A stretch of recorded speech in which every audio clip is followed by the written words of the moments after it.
Əziz idmançılar, məlumunuz olduğu kimi 27 aprel 1 may tarixlərində Azərbaycan Su İdman Növləri Federasiyası avar çəkmə və kano üzrə Ümummilli lider Heydər Əliyevin 103-cü il dönümünə həsr edilən Prezident Kuboku Beynəlxalq Reqatası təşkil etdi. 20-yə qədər ölkə iştirak edirdi. İdmançılarımız bu reqatada 9 medal qazandı. 2 qızıl, 3 gümüş, 4 bürünc medal. Kifayət qədər maraqlı mübarizə oldu. Qarabağımızda Ağdərədə start götürdü ilk dəfə yarışlar. Daha sonra Mingəçevir şəhərində və Su Qovşanda davam etdi. Bugün isə yelkən idmanı üzrə Prezident Kuboku təşkil olunur. Bizim idmançılarımızın sayı kifayət qədərdir. Onların gələcək karyeraları böyükdür. Gəlin idmançılarımızı bir ürəkdən alqışlayaq. Özünüz də bir özünüzü alqışlayın. Uğur olsun hər birinizə. Bir qədər sonra yarışlarımıza start veriləcək. Rəsmi isə başa çatdı.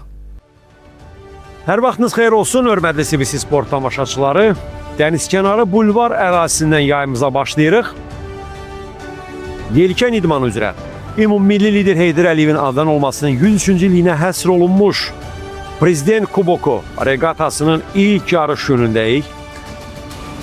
Bir neçə gün bundan əvvəl Ağdərə rayonunda və Mingəçevir şəhərində akademik avar çəkmə, kayak və kano üzrə Prezident Kuboku beynəlxalq reqatası keçirildi, yekunlaşdı və indi isə yelkən idmanı üzrə Prezident Kuboku reqatasından görüntüləri sizə təqdim edirik. Azərbaycan Respublikasının Gənclər və İdman Nazirliyi və Azərbaycan Su İdman Növləri Federasiyasının birgə təşkilatçılığı ilə keçirilən bu yarış 2 kateqoriyada təşkil olunur.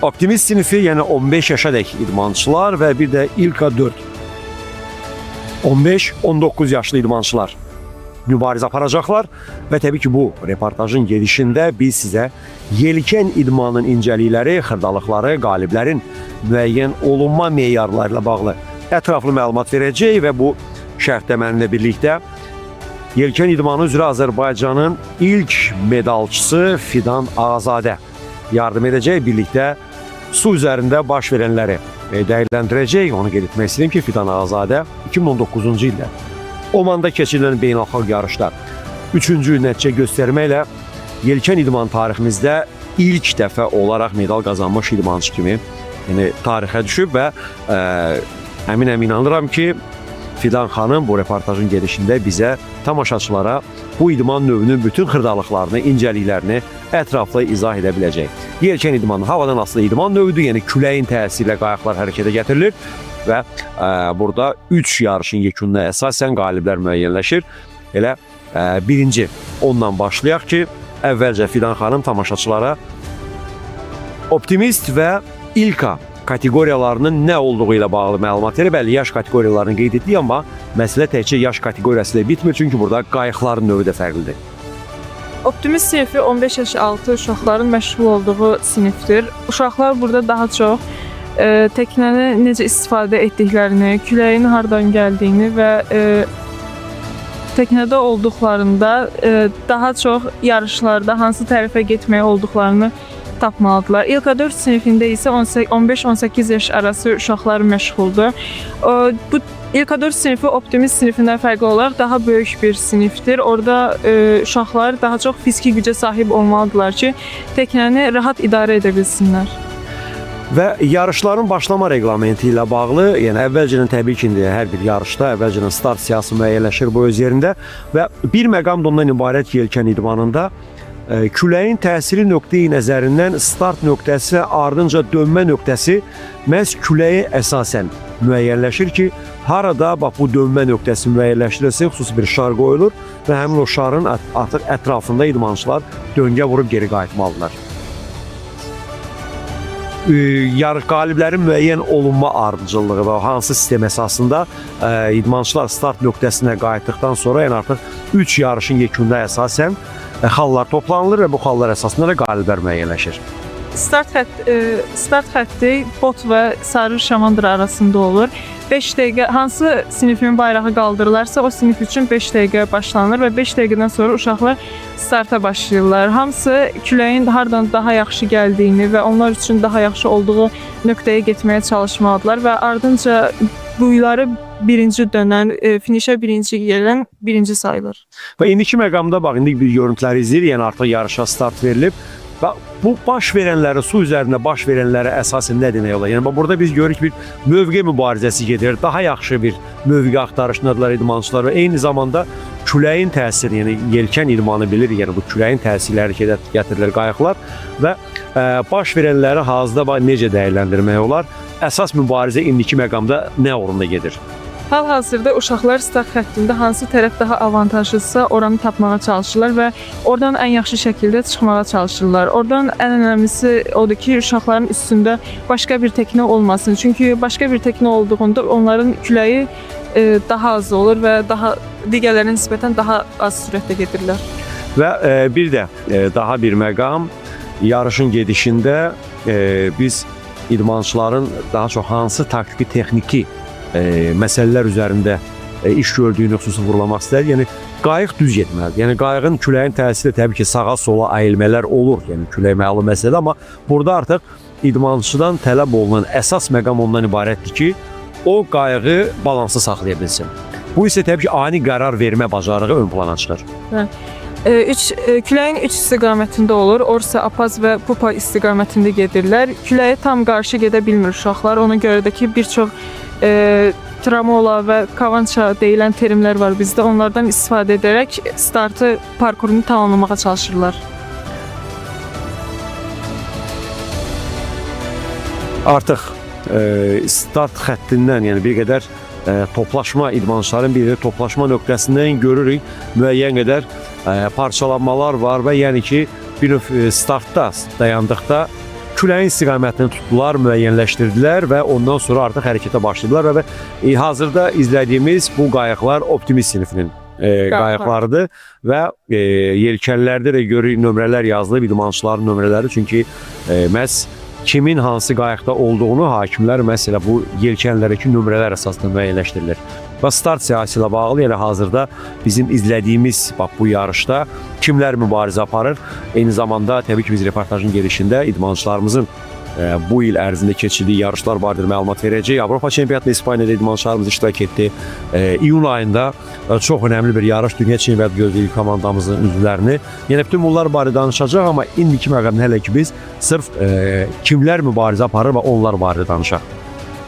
Hal-hazırda ekranda AZ27, AZ30, AZ27 Kamal Bəşirli, AZ30 Mikail Məmmədzadə.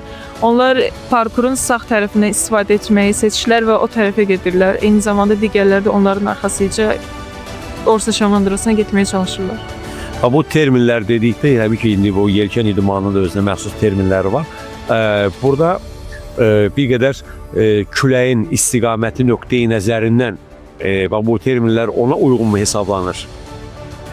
Terimlər bizdə məsələn tramola, kavança, tramola Orsa getdiyimizdə bir tərəfdən digər tərəfə keçməkdir. Çünki biz küləyə qarşı gedə bilmədiyimiz üçün teknəyə istiqamət verərək bir tərəfdən digər tərəfə keçməyimiz tramola adlanır. Eyni şəkildə kavançada hər istiqamətin terimi fərqli olur.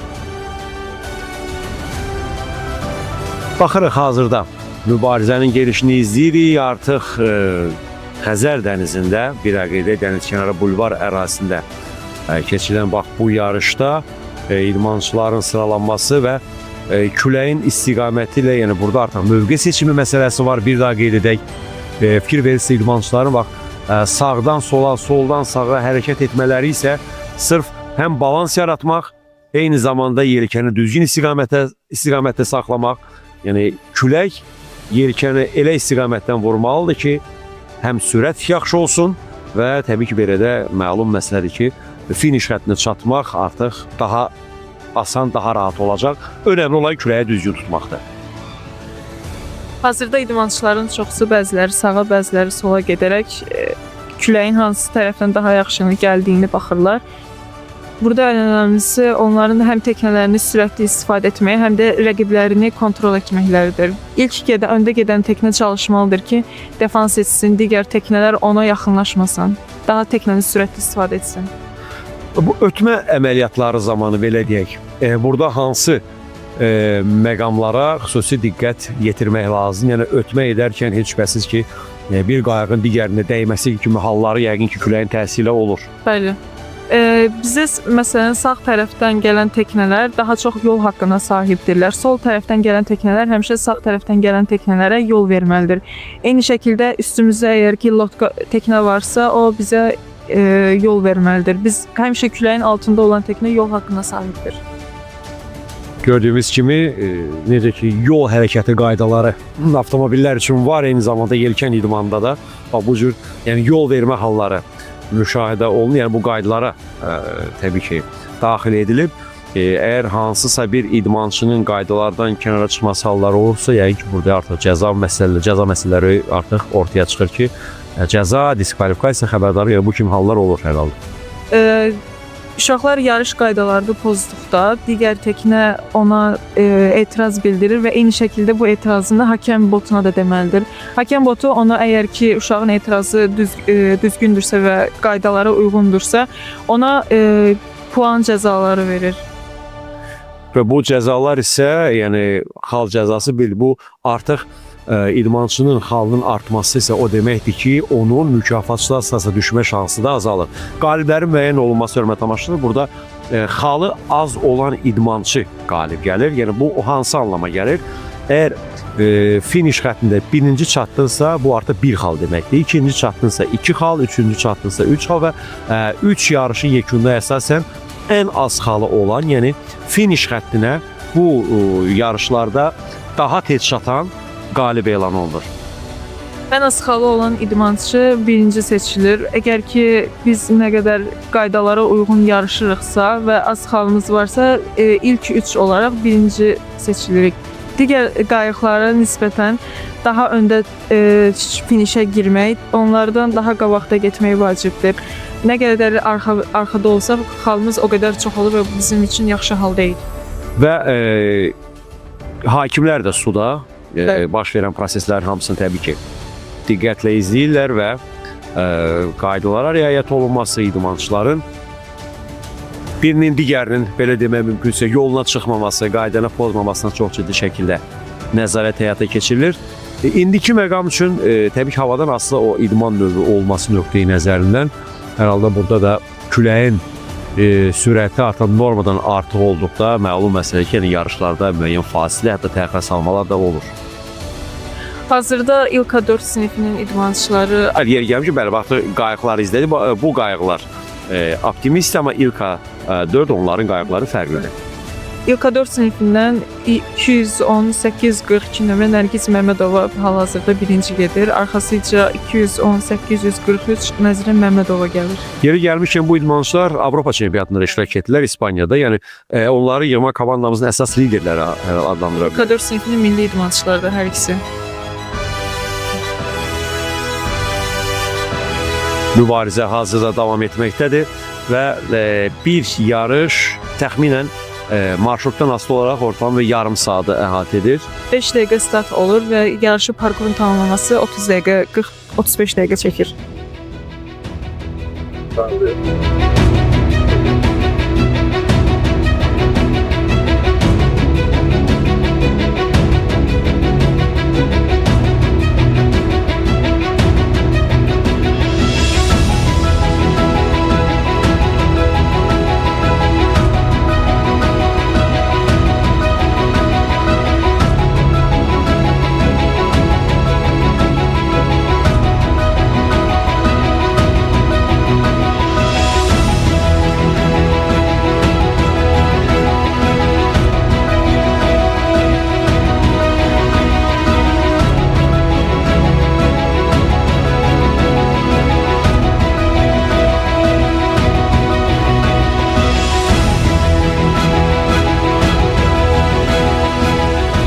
Birinci yarışın sonuna yaxınlaşırıq və İLKA 4 kateqoriyasında finiş edən idmançı var. 218-43 Nəzrin Məmmədova artıq birinci yer finişə, arxasıca 218-42 Nərgiz Məmmədova ikinci olaraq yarışı tamamladı. Yəni prinsip etibarilə gözlənilən idi yəni bu gedişat, çünki onlar yamamızın liderləridirlər.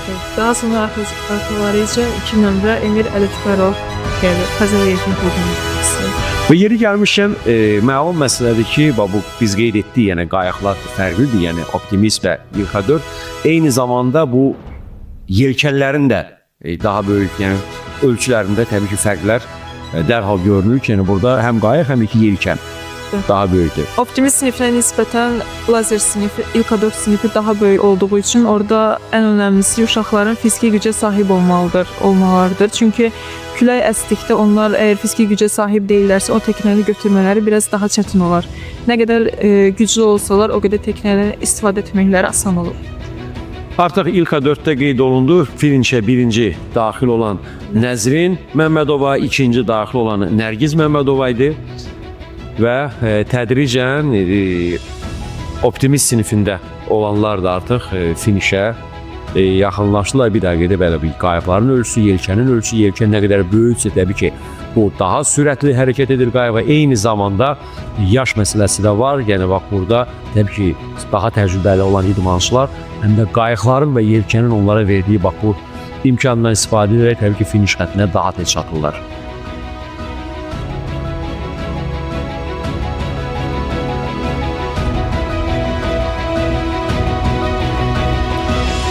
Filan daha bir məqam qayıq sürən idmançıların burada çəki məsələləri ön plana çıxır. Çünki bəli, qayığın balansını saxlamaq üçün küləkli hava şəraitində heç şübhəsiz ki, idmançı öz çəkisindən, bədənin ağırlığından istifadə edir ki, yəni balans qorunsun və belə də artıq hansısa bir çəkilərlə bağlı normalar varmı? Yoxsa ki, qayığın balansını saxlamaq üçün nə qədər ağır çəkili olsan, bir o qədər mi xeyir, amma ağır çəki eyni zamanda qayığa da ağırlıq verir. Yəni bununla bağlı durum necə? Optimist sinifi 55 kiloya qədər istifadə olunur. Qayığın içində artıq çəki istəmirik. Ona görə də ki, nə qədər az çəkidə olsa, o qədər teknə daha sürətli istifadə olunur. Ona görə optimist sinifi 45-50 kilo arası daha ideal kilodur. İlk-4 qayığı üzrə isə 55-60 kilo arası həm də fiziki gücə sahib olaraq teknəni idarə etmək çox yaxşıdır. Bəs bu döngələr zamanı bu çəkilərdən, yəni idmançı təbii ki, öz çəkisini bir qədər təzyiq etməklə də bir qədər yəni ağırlaşdırır, belə demək mümkünsə, hər halda bu döngələrdə xüsusilə çəki məsələsi yəqin ki, daha çox ön plana çıxır. Yəni ki, balansız qorumaq nöqteyi nəzərindən. Bəli, Orsa getdiyimizdə və ya Apaz, Pupa istiqamətində getdiyimizdə teknəni düz saxlamağa çalışırıq. Çünki teknə nə qədər yelkənə tərəf yatsa, o qədər qayığın sürəti yavaşlayır. Biz bu halı istəmirik yaşamaq. Artıq optimist sinifində mübarizə aparan idmançılar döngəyə çatırlar. Döngəni arxada qoyan bir idmançı var. Daha öne keçmiş idmançı Kamal Bəşirli. Arxasıca AZ39 Ağzadə Nurlan, daha sonra 3 nömrə Furkan Mustafayev var və 42 nömrə Həsəni Yağmur boyu döndülər və finişə yaxınlaşdılar. Küləyin istiqaməti ilə də, yəni gördüyümüz qədərilə döngədən sonra sanki sürət artdı bir qədər. Yəni bu səmt küləyinin hər halda köməyi ilə bu baş verir. Fikir veririk, bax necə gözəl görüntülər, həm Bakı şəhərinin gözəlliyi və eyni zamanda Xəzər dənizində yelkən qayıqlarda hərəkət edən idmançılar və maraqlı bir mübarizə getməkdədir. Bir qədər Artıq birinci dönən idmançı digər idmançılara müdafiə etməlidir ki, yerini qoruya bilsin. Ona görə onların üstünə tramol ataraq, küləklərini kəsərək finişə girməyə çalışacaq.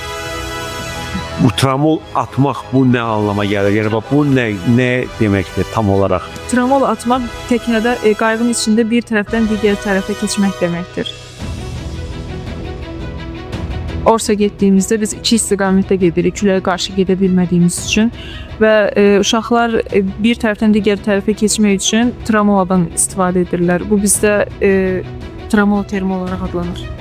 İndi fikir verir, necə bax, qayığın sürətini stabil saxlamaq üçün sağdan sola, soldan sağa bu cür hərəkətlər və yelkənin idarə edilməsi, duruma uyğun operativ qərar verilməsi çox önəmlidir yelkən idmanında. Çünki azacıq gecikmə sürətin azalmasına gətirib çıxarır.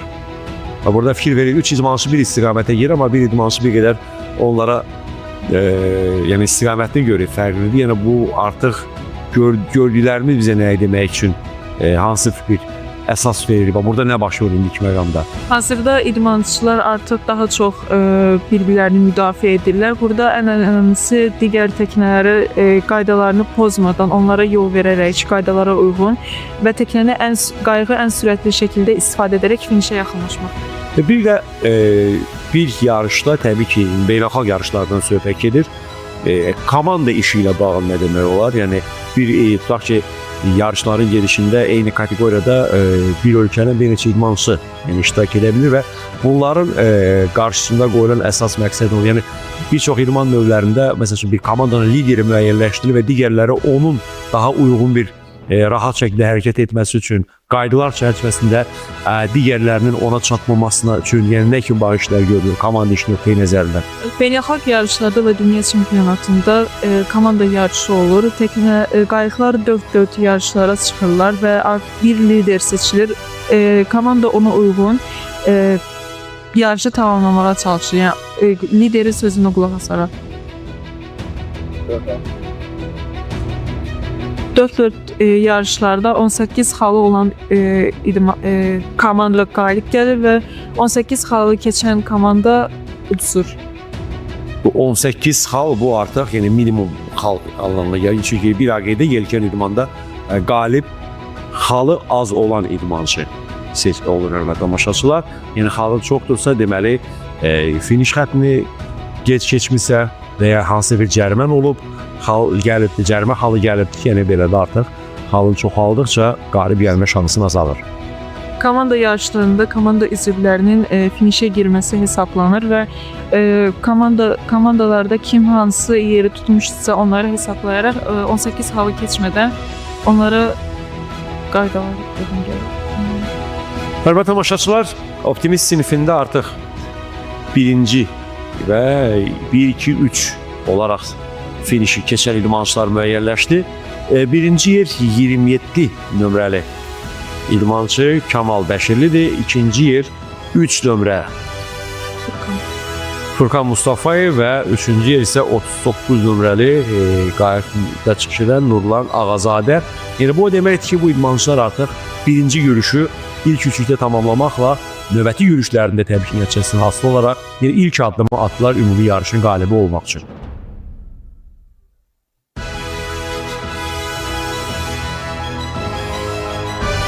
Yayımız davam edir, hörmətli tamaşaçılar.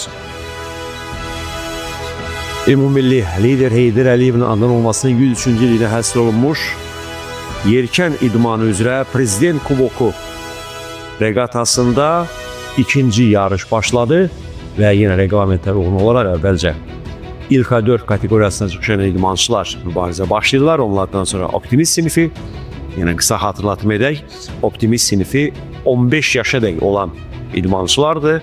İlk 4 isə 15-19 yaş kateqoriyasında mübarizə aparan idmançıların qrupudur və hazırda iştirakçılar ikinci yarışa başlayırlar. Əvvəlcə ilk 4 kateqoriyası, onlardan sonra isə Optimist sinifinin idmançıları Prezident Kuboku reqatasının ilk yarış günündə ikinci yarışa start verirlər. Qayıqları bir-birindən ayırmaq elə də çətin deyil. İlk 4 kateqoriyasında həm qayıqlar bir qədər böyükdür, eyni zamanda onların yelkənləri daha böyükdür. Optimist sinifində isə daha kiçik qayıqlar və daha kiçik yelkən. Təbii, ilk 4 kateqoriyasında yelkənin də böyük olması nəzərə alsaq ki, yelkən idmanı küləkdən, havadan asılı idman növüdür və yelkən nə qədər böyükdürsə, demək ki, sürət də bir o qədər yüksək olur. Və biz bu reportajda yelkən idmanı üzrə Azərbaycanın ilk medalçısı Fidan Ağazadə ilə hazırda su üzərində baş verənləri dəyərləndirəcəyik. İlk yarışın yekunları ilə bağlı bir neçə gəlmə. Fidan xanım ilk yarışda kimlər qalib oldu, bu nəticələri indi bizə elan edəcək.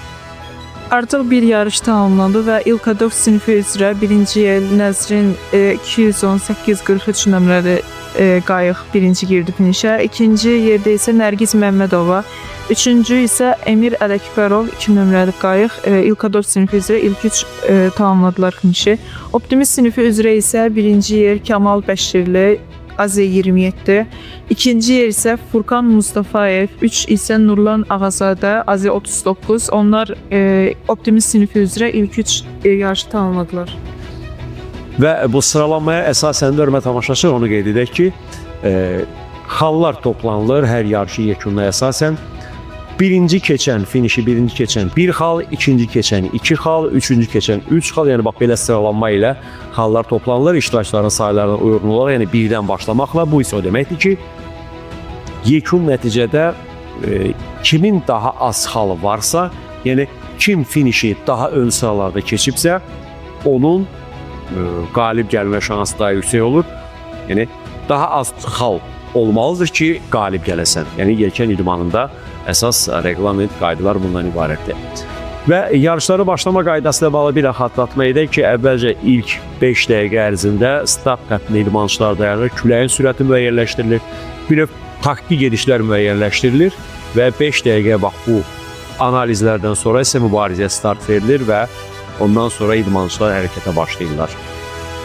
Yarış məkanının eyni şəkildə qayıqların sayından asılı olaraq və daha çox küləyin sürətinə görə buylar atılır və ona görə parkur olur. Hazırda optimist sinifinin startı başladı. Onlar bəziləri sağa, bəziləri sola gedərək ilk buya çatmağa çalışırlar. Bu artıq hər bir idmançının təbii ki, sağa və ya sola getmək hər bir idmançının öz seçiminə, öz müəyyənləşdirdiyi taktikaya əsasında həyata keçirilir. Və təbii ki, idmançıların da əsas bacarıqları, peşəkarlıqları mən sizə bu nöqteyi nəzərdən ortaya çıxır ki, kim küləyin sürətini daha düzgün müəyyənləşdirir, kim daha düzgün taktik gedişləri həyata keçirir. Qayığın balansını saxlamaq çox önəmlidir. Çünki qayıq nə qədər sağa və ya sola əyilirsə, bu hal bu bilmənalı şəkildə sürətə təsir göstərir. Hazırda bəzi qayıqlar sağa, bəziləri isə sola gedərək bir-birləri ilə yarışırlar. Burada önəmlisi təknə öndə olan qayığın digər qayıqları müdafiə edərək öz yerini saxlamasıdır.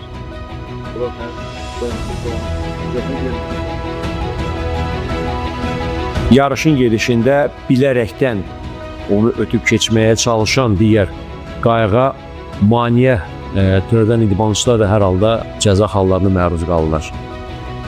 Qayıqlar əgər ki, bir qayıq digər qayığa yol vermədiyində nə qədər idmançı varsa, ondan daha çox xal cəzası alır və bu onun yarış nəticələrinə pis təsir göstərir.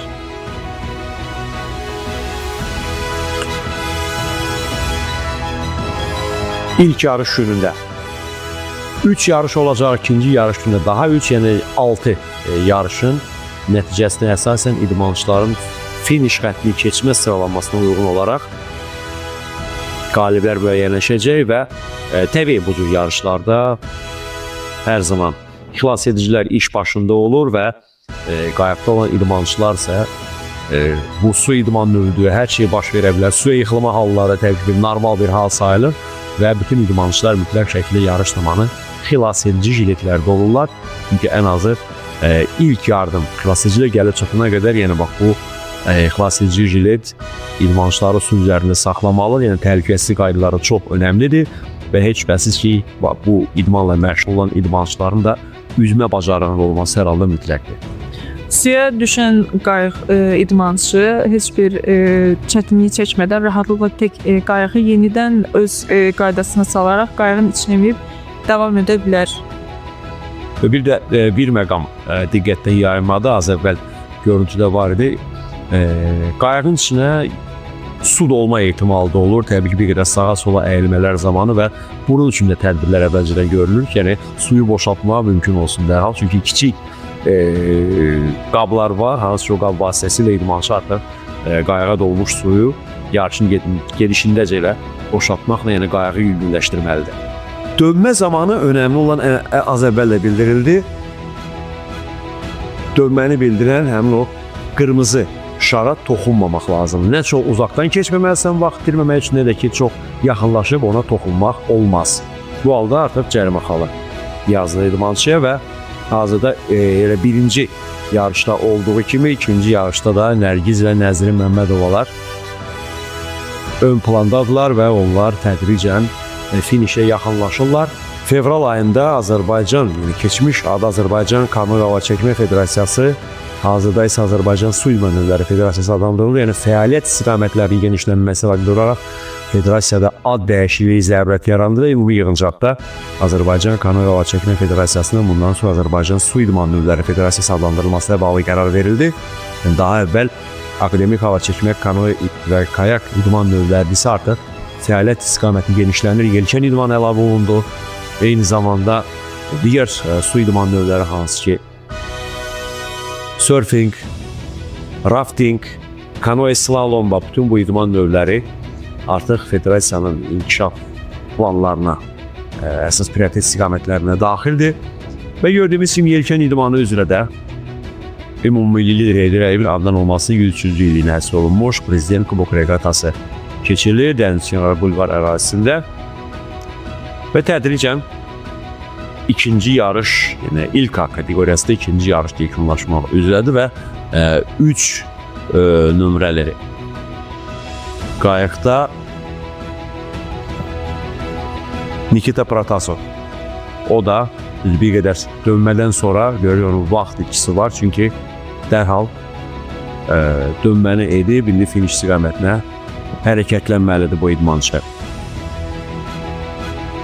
İlka 4 kateqoriyası daha əvvəl start götürür, ondan sonra isə optimist sinifinin idmançıları hərəkətə başlayırlar və start nöqtəsində önəmli olan məqamlardan biri startdan əvvəl mümkün qədər uyğun, daha rahat bir yerdə qərarlaşmaq önəmlidir. Yəni bir startda da bir mövqe mübarizəsi gedir, amma təbii ki, bu mübarizə hamısı qaydalar çərçivəsində olmalıdır. Hər bir idmançı çalışır daha yaxından, startda daha yaxın bir nöqtədən hərəkətə başlasın. Çünki nə qədər öndən başlayırsansa, təbii ki, bir o qədər önə çıxmaq daha rahat olur, amma təbii ki, yarışın gedişində isə ən önəmli məqam küləyin istiqamətini düzgün müəyyənləşdirmək, balansı qorumaq. Və bu da görürük indi 2 nömrəli qayıqda çıxış edən Emir Ələkbərov, yəni yelkən altından sağa sola hərəkətlənməklə balansı qorumağa çalışır və bir də bir məqam start zamanı ruldan çox tez istifadə etmək məqsədə uyğun sayılır. Bax, bu nə ilə bağlıdır?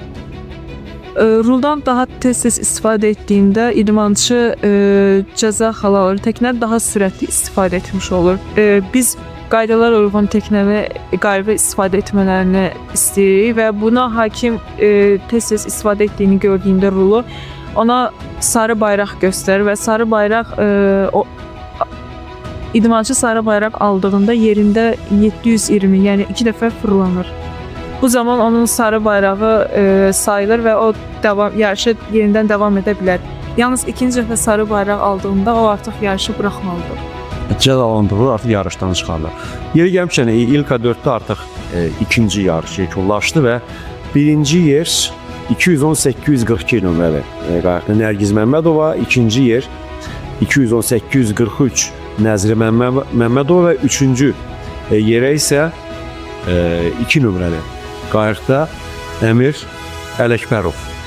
Elə birinci yarışda da yəni sıralanma elə bu cür olmuşdu. Yəni gözlənilən lider idmançılar, favoritlər belə demək mümkünsə finiş xəttinə daha tez gəlib çatdılar və bir qədər sonra optimist sinifinin idmançıları da finiş xəttinə yaxınlaşacaqlar və onlar ikinci yarışı yekunlaşdıracaqlar.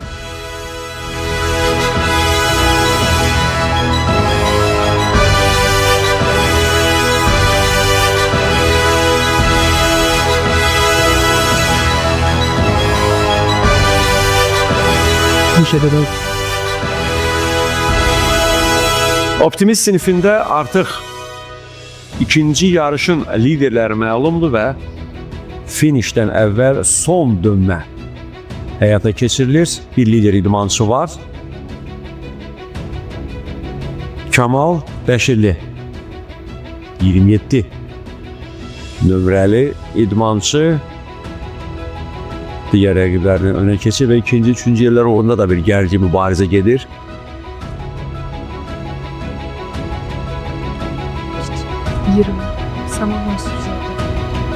Səma Mənsurzadə hazırda ikinci sıradadır. O da dönməni həyata keçirdi və bundan sonrası isə artıq finişdə. Baxırıq növbə ilə idmançılar gəlirlər. Qırmızı şarın ətrafında dönməni həyata keçirirlər.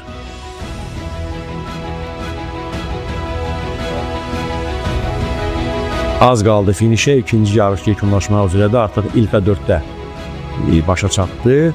Yeri gəlmişkən bir qayıq dönməni həyata keçirərkən qırmızı şara toxundu. Yəni bu artıq o deməkdir ki, həmin idmançıya cərimə xal yazılacaq. Dönmə nöqtəsində qırmızı şara toxunmaq olmaz.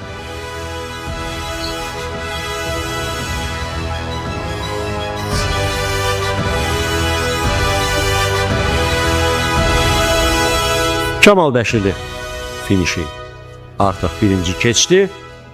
Səma Mənsurzadə ikinci və üçüncü yerə isə 42 nömrəli qayıqla çıxış edən Yağmur Həsənli layiq görülür və təbii indi hələ digər idmançılar da finişə yaxınlaşacaqlar. Çünki 4, 5, 6-cı yerlər tutan idmançılar heç şübhəsiz ki, qarşıdakı yarışlarda daha yaxşı nəticə göstərməklə qələbə şansını artırmağa çalışacaqlar. Bu dəqiqdir, amma artıq üçlük məlum oldu. Yəni ikinci yarışda ilk 3 pillədə yarış tamamlayan idmançılar müəyyənləşdi.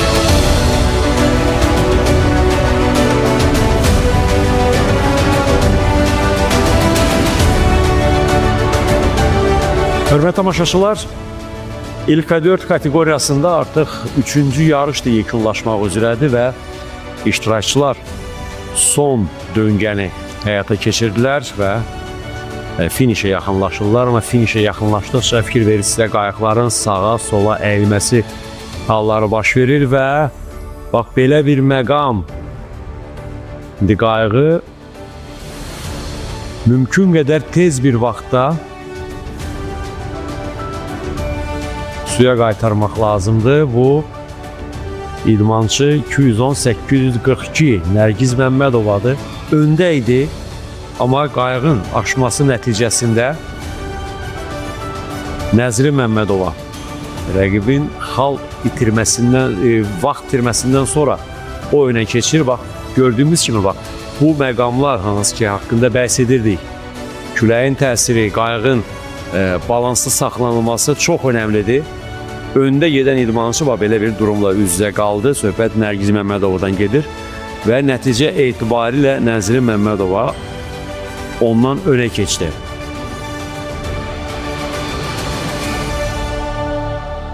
Birinci, ilk 4-də birinci yarışda Nəzrin Məmmədova finişi birinci keçmişdi. İkinci yarışda isə Nərgiz Məmmədova birinci oldu və üçüncü yarışda isə gördüyümüz kimi hər şey Nərgizin öz əlində olduğu bir məqamda qayığın aşması nəticəsində Nəzrin liderliyi ələ keçirir və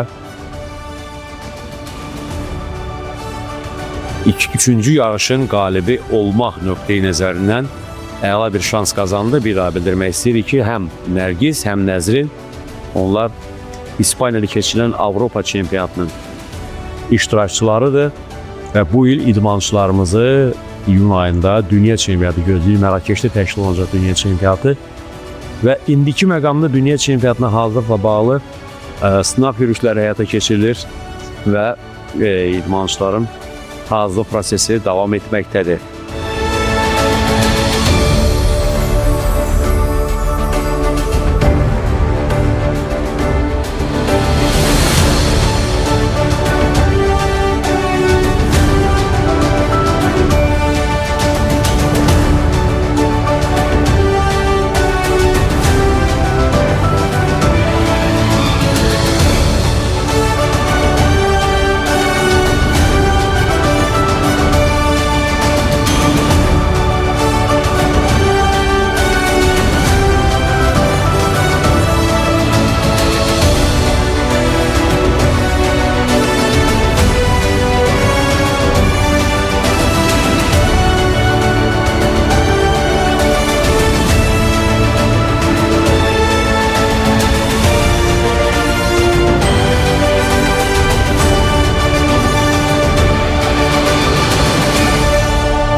Hörmətli tamaşaçılar, yarış davam edir. Ümummilli lider Heydər Əliyevin anadan olmasının 103-cü illiyinə həsr olunmuş yelkən idman üzrə Prezident Kuboku regatasını izləmək istəyən tamaşaçılar üçün də Azərbaycan Su İdman Növləri Federasiyası tərəfindən dənizkənarı bulvar ərazisində uyğun şərait yaradılıb, xüsusilə kiçik yaşlı tamaşaçılar, yeniyetmələri həm bu idman növünə cəlb etmək, eyni zamanda onların yarışı rahat izləməsi üçün müxtəlif əyləncəli proqramlar təşkil olunur və indiki məqamda isə gördüyünüz kimi tamaşaçılar üçün həm yaradılmış bu şəraitdən həm yarışın gedişini izləyirlər, eyni zamanda vaxtlarını səmərəli keçirirlər. Təbii ki, əsas məqsəd bir qeyd edim, tamaşaçıların bu cür yarışlara marağını artırmaq və heç şübhəsiz ki, yelkən idmanını da kifayət qədər populyarlaşdırmaq, daha əlçatan etmək və hər bir tamaşaçının diqqətini bu idman növünə yönəltmək federasiyanın qarşısına qoyduğu əsas məqsədlərdəndir. Və belə bir sual vermək istərdim Fidan xanım. Yelkən idmanına cəlb olunma, ümumiyyətlə seçim prosesi, idmançıların hardasa müxtəlif kateqoriyalar üzrə, yəni təsnifatlaşdırılması mı deyim, bu proseslər ümumiyyətlə necə aparılır və hansı kriteriyalara uyğun gəlməlidir idmançı? Yəni onlardan tələb olunan əsas məqamlar nədən ibarətdir? Yayda 4 dövr keçiririk. 4 dövr əsasında hər uşaqları seçməyə başlayır və 4-cü dövrün sonunda Federasiya Kubokundan sonra biz seçilmiş uşaqların adlarını çəkirik və onlar artıq komandaya seçilir və yarışlara hazırlamağa başlanır. Daha çox biz 7-10 yaş arası uşaqları seçməyə çalışırıq. Daha az yaşlı uşaqlar seçməyə çalışırıq ki, onlara daha uzun müddət yarışları anlata bilək. Onlar bu işi daha dərindən dərk etsinlər. İlkin təbəl bilikləri olaraq, təbii ki, gələn yeniyetməni bu idman növü ilə məşğul olmaq istəyən idmançını hər halda yəqin ki, ilk növbədə qayığa minməzdən əvvəl bu balansı qorumaq, yəni bax bu kimi məqamlar eyni zamanda az əvvəl haqqında bəlkə danışdıq bu barədə, yəni üzmə bacarığının olması, yəni bu kimi məqamlar hər halda yəqin ki, əsas diqqət yetirilən önəmli məqamlardan sayılır. Biz uşaqlara yay məktəbinə başladığında onlara təknədə ilk öncə sahildə qayıqda necə oturmaq lazımdır, qayıqda oturarkən nələr etməliyik, yolu necə istifadə etməliyik, bunları öyrədirik. Daha sonra onları dənizdə praktika şəklində göstərdik. Yəni suya çıxmazdan əvvəl ən az bir buruda onlar ən az roldan, yelkəndən necə istifadə etmək, necə oturmaq lazım, yəni bu kimi təbəl bilikləri öyrənirlər. Onlara təknə qayıq çevrildiyində necə olar və daha sonra necə qayığı yenidən öz halına gətirmək lazımdır, onu göstəririk və onlar bu zaman dənizdə qayıq çevrildiyində çətinlik çəkmirlər, daha rahat bir şəkildə qayığı yenidən düzəldib sürməyə davam edirlər. Necə ki, bir qədər bundan əvvəl biz Nərgiz Məmmədovanın qayıq çevrilərkən və bunu necə qısa zaman kəsiyi ərzdə etdiyini görürük, düzdür. Həmin epizodda Nərgiz bir qədər vaxt dedi və Nəzri bundan istifadə edərək önə keçdi. Amma istənilən halda, yəni önəmli olan nə idi? Qayığı tez bir zamanda əvvəlki vəziyyətinə gətirib mübarizəni davam etdirmək.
Hörmətli tamaşaçılar, artıq optimist sinifində mübarizə yekunlaşmaq üzrədir. Küləyin sürətini azaltması təbii ki, qayıqların hərəkətinə də təsir göstərir, amma aşağı sürətlə olsa da tədricən qayıqlar finiş xəttinə yaxınlaşırlar və indiki məqamda Kamal Bəşirli liderliyini qoruyur.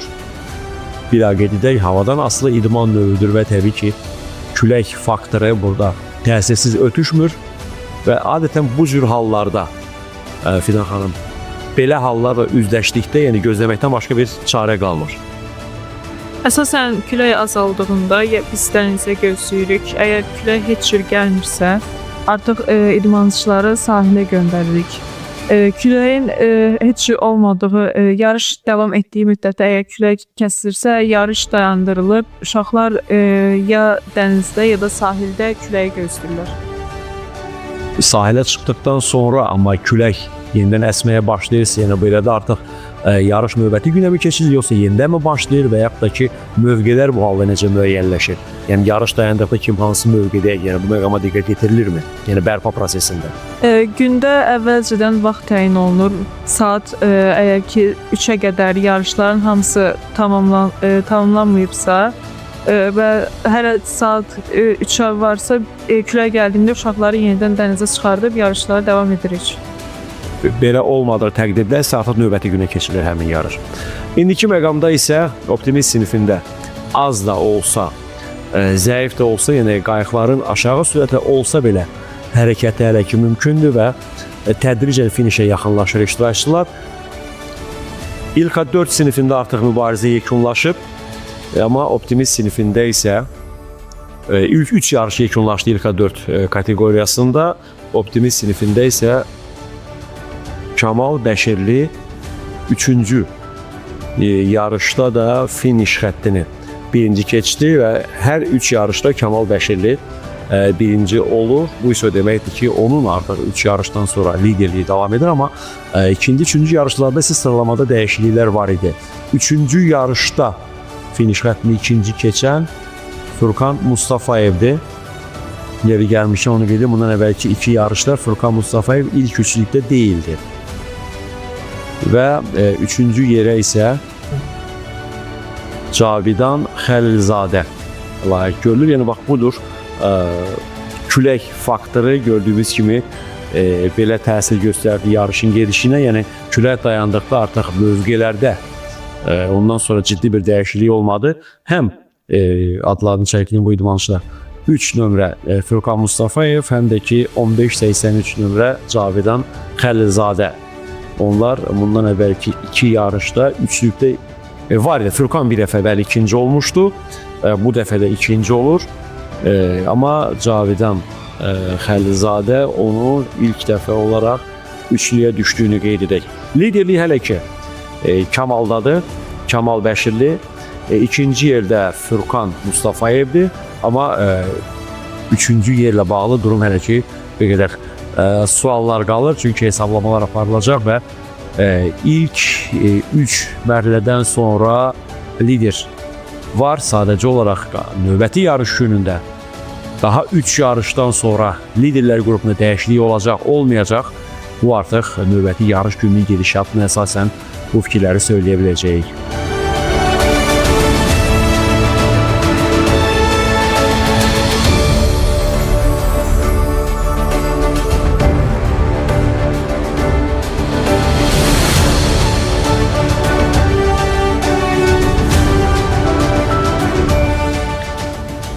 Beləliklə, hörmətli CBC Sport tamaşaçıları, ümummilli lider Heydər Əliyevin anadan olmasının 103-cü iliyinə həsr olunmuş yelkən idman üzrə Prezident Kuboku regatasının ilk yarış günündən reportajımızı yekunlaşdırırıq və 3 yarış keçirildi optimist və İlka 4 kateqoriyaları üzrə və bu yarış gününün yekununa əsasən liderlər müəyyənləşib. İkinci yarış günündə isə növbəti yürüyüşlər keçiriləcək və bununla da Prezident Kuboku regatasının qalibləri müəyyənləşəcək. Azərbaycan Respublikasının Gənclər və İdman Nazirliyi və Azərbaycan Su İdman Növləri Federasiyası tərəfindən təşkil olunan bu yarışın ilk günü kifayət qədər maraqlı mübarizə ilə yadda qaldı.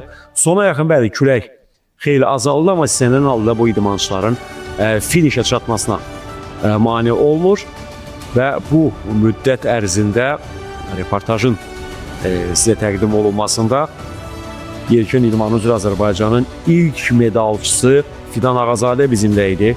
Növbəti yarış günündə də onunla birlikdə bu maraqlı mübarizəni sizin üçün şərh edəcək.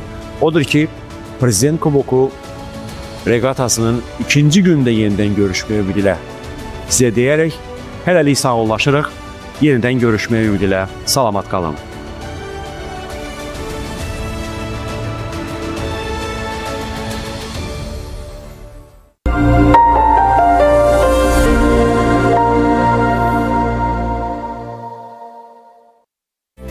...4 may 90 dəqiqədə sabahın çempionluq yolunun müzakirəsi.